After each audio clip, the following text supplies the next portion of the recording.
radiofarmácia industrial, ela nada mais é do que uma indústria farmacêutica de produção de medicamento. Como todas as indústrias que a gente conhece, que produz comprimido, que produz soluções, todas as outras formas farmacêuticas. Via de regra, um radiofármaco ele é um medicamento injetável. Então nós temos todo o critério de uma indústria farmacêutica produtora de radiofármaco com algumas características a mais associadas à produção de um material radioativo. Então, algumas licenças são especiais, como por exemplo a licença da CNEM, da Comissão Nacional de Energia Nuclear, que a gente manipula o material radioativo, produz um material radioativo, fraciona e dispensa material radioativo, né? Então, a nossa planta farmacêutica tem algumas peculiaridades, por exemplo, tem um bunker, porque a gente tem um acelerador de partícula lá dentro, que é o que vai produzir esse material radioativo. Nós temos profissionais que são específicos para essa produção. Então, quais são os profissionais que estão envolvidos nessa produção de um radiofármaco? Nós temos farmacêuticos, nós temos engenheiros, químicos, bioquímicos, físicos, né? Tem a figura do supervisor de radioproteção. Hoje a gente tem duas classes de supervisão de radioproteção aplicadas à radiofarmácia. Uma é supervisão de radioproteção para acelerador de partículas, uma outra classe é supervisão de radioproteção em radiofarmácia. Esse título ele tem que ser obtido através de uma prova de certificação na Comissão Nacional de Energia Nuclear, né? Para isso, a pessoa que vai se submeter a essa prova precisa ter uma formação muito forte, teórica, em radiofarmácia, né? Então, todos esses profissionais estão envolvidos aí na produção de um radiofármaco.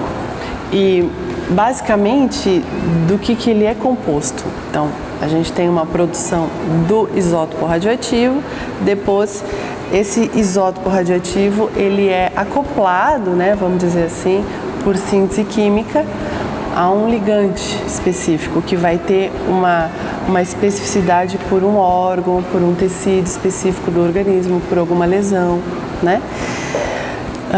Uma vez feito isso, esse radiofármaco, por ter o material radioativo, a gente tem que considerar sempre a meia-vida dele.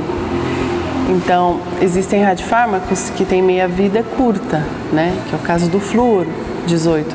Então, a meia-vida dele é de 2 horas. Essa é a grande diferença da indústria farmacêutica normal, ter que contar com a meia-vida do isótopo radioativo. E o que acontece? Ao mesmo tempo que esse radiofármaco está sendo fracionado e já sendo colocado na sua embalagem final, que é o que vai ser dispensado ou expedido para o cliente, ele está passando pelo processo de controle de qualidade e vai ser aprovado naquele momento. E assim que ele é expedido, o carro já está na porta esperando para levar para o cliente final, que na sua maioria são os grandes hospitais, as clínicas de medicina nuclear que a gente tem em todo o Brasil. Para a radiofarmácia industrial, o interessante é que a produção seja feita e distribuída ou comercializada em um raio de no máximo 300 quilômetros da sua produção, em função da meia-vida, né? Isso para radiofármacos de diagnóstico, que é o que a gente está falando aqui do flúor 18. Tem uma outra modalidade de radiofármacos que são utilizados em terapia. Aí ele já tem uma meia-vida mais longa, então a logística de distribuição não é tão crítica quanto para um radiofármaco de meia-vida curta. Aí nós temos a modalidade da radiofarmácia hospitalar. O que é a radiofarmácia hospitalar? A radiofarmácia hospitalar, ela funciona em conjunto com a radiofarmácia industrial. Por quê? Porque na radiofarmácia industrial são produzidos radiofármacos prontos para uso ou são produzidos radiofármacos ou isótopos que devem se ligar a um composto liofilizado, a um anticorpo, e isso vai acontecer na radiofarmácia hospitalar.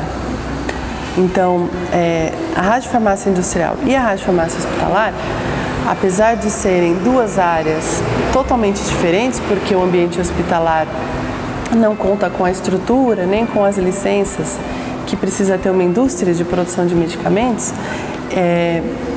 apesar disso, nesse local também são produzidos radiofármacos, porque é no ambiente da radiofarmácia hospitalar que é feita a ligação ou a marcação do radiofármaco que vai ser utilizado no paciente que está internado, por exemplo, ou que está ali na clínica esperando para fazer o exame.